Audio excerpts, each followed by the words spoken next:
and was a Leve Satanist, which, for you guys to freak out, has nothing to do with Satan. I believed in nothing, basically, in short. I realized that there wasn't anything you could have done to get me to believe in God or a higher power or any sort of religion unless you had broken me down that far. This is really hard to film, I'm sorry guys.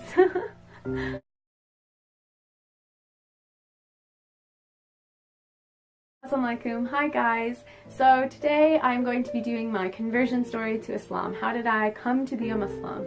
I am going to be doing the quickest story possible. Since it is a very long journey, I will try to keep this short and sweet. So basically around age 15 I began to get sick, and I will be doing a separate video that talks more about my journey to being diagnosed with PFC and Crohn's. But for now, I will just keep it brief on the medical side of things. So anyways, as I got progressively sicker, I had to leave my job in the music industry, and it was very, very devastating to me. Music was my entire life, and it still is a huge part of my life.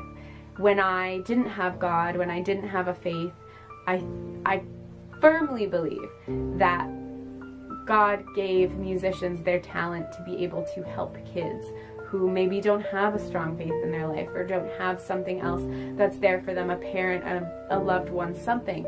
Music was that sanctuary. It was that hope. Those lyrics rang true to me. So ever since I was young, I knew I wanted to work in the music industry, and I worked my butt off to get to where I was. And I was doing some incredible tours, and I was having the time of my life, and I met incredible people, and one of which really stood by me during these tough times. We both had anxiety issues, and we would kind of help one another cope with our anxiety while we were on tour. So when I was on my last tour with this friend of mine, I pretty much knew that that was the end, that I wasn't going to get the opportunity to tour after that ever again. And that was devastating. I don't even have the words to explain to you what that feels like. And so he really helped me through being sick on tour, and, you know, being anxious about being so far from home and my family and being so sick. He was there and really helped talk me out of panic attacks and things like that. So I'm eternally grateful for that. And likewise, I did my best to help him through his triggers and different anxious scenarios. So moving forward, when I got back home, I started going to different doctors, and nobody could figure out what was going on with me. And during this time, my mom was an incredible support, but also my best friend, Kristen. She was there for me, and she was the only other person outside of my friend from tour that could really reach me and talk to me when I was having an anxiety attack.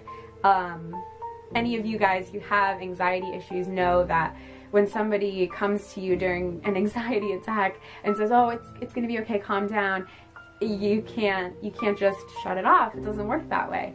So it's rare to find a person that gets you and gets your pattern of thinking and can get you out of your sort of anxiety spiral that you're going through. So she was there for me through thick and thin, through all the procedures I went through. And then she met her husband, and you know, mashallah, he's a great man, and they were so cute together. But when they did meet, I was still very, very sick, and she fell in love very quickly, and they got married very quickly as well. And she moved down to South Carolina. And for those of you who don't know, I live up in New York, so that's quite the hike. So as she left, that really left me feeling very alone, because previous to that, my friend from the music industry had passed away.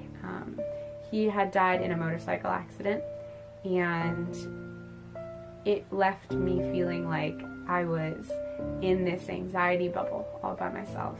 Nobody could get me out of those anxiety spirals that I would start going down. And just as I lost these two people in my life, I had to go in for the biggest procedure that I had ever endured. And it was the scariest moment of my life. I sat in my hospital bed sat in my hospital bed. Excuse me for getting emotional about this. And I called his phone and listened to his voicemail. Because I half expected for him to pick up the phone. And obviously he never did. And at that moment in time I realized, Kendall, you're alone. You're alone in this, and not in a negative way. I know that I had family that loved me, but this life, you come into it alone and you will leave it alone. And something clicked in my mind, and I realized that I wasn't in control of this life. This wasn't me holding all the cards. That there was something more. And after I came out of surgery, if you guys have ever had surgery, you've ever been under MAC anesthesia, you know that you don't remember very much from the first maybe half hour of you coming out of anesthesia. I'm sure you guys have seen the funny videos here on YouTube of people talking and whatnot after getting anesthesia. And a couple weeks later after my surgery, my father came to me and he said, I think I should tell you what you told me when you came out of anesthesia. And I said, what? Please don't let it be something embarrassing, or, you know, something he didn't know that I might have done when I was younger or something. But he said that when you woke up, the first thing you said was, I saw him. And I say him because I don't wish to say my friend's name, although many of you may be able to put the pieces together on who he is. I do not want to draw any attention to him or his family. He is simply mentioned because he is such an innate part in this journey of mine. But my relationship with him, I would like to keep completely private and do not wish to gain any sort of acknowledgement for knowing him or anything like that. So just for those reasons, I will keep him nameless in this video.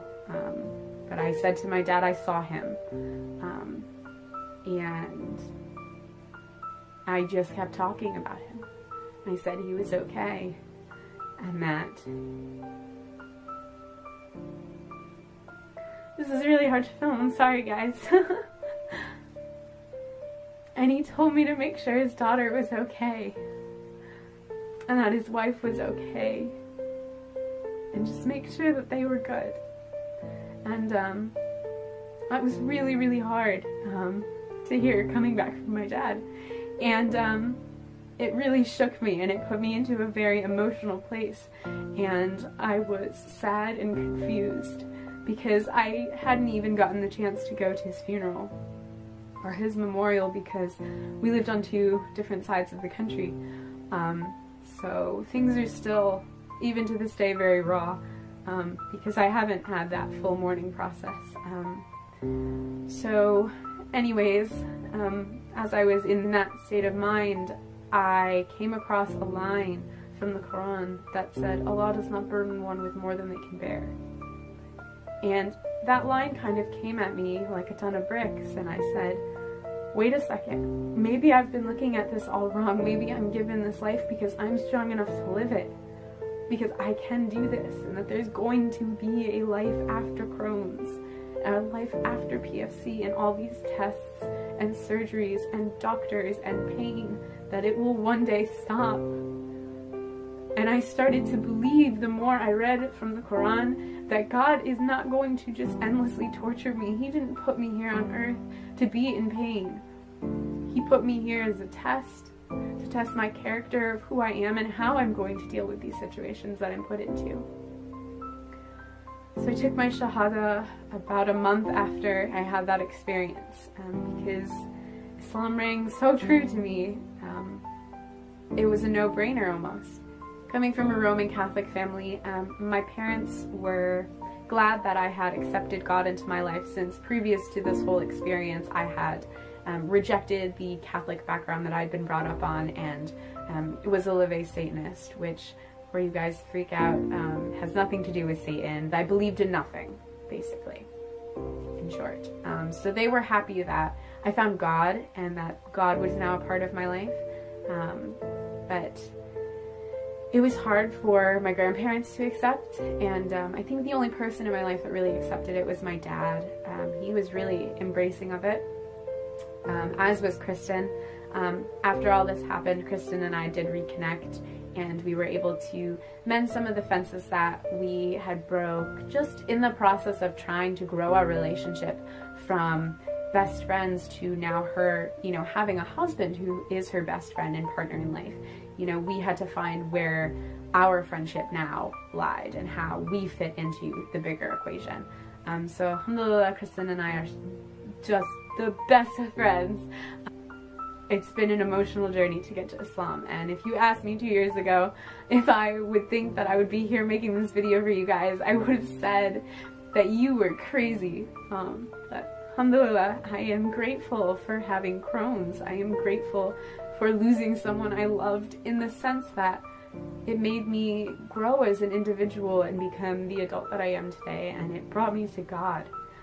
And I realized that there wasn't anything you could have done to get me to believe in God or a higher power or any sort of religion unless you had broken me down that far, until you stripped me of my job, of one of my best friends, of my tour family, and of my health. Until all of that was stripped away, I couldn't have seen this. So, alhamdulillah, I am so grateful to be a Muslim, and I am so grateful to be here today to share this with you guys. And I'm sorry that I got so emotional telling this story. I don't usually tell my story. I usually kind of just say, you know, I was Catholic and now I'm Muslim.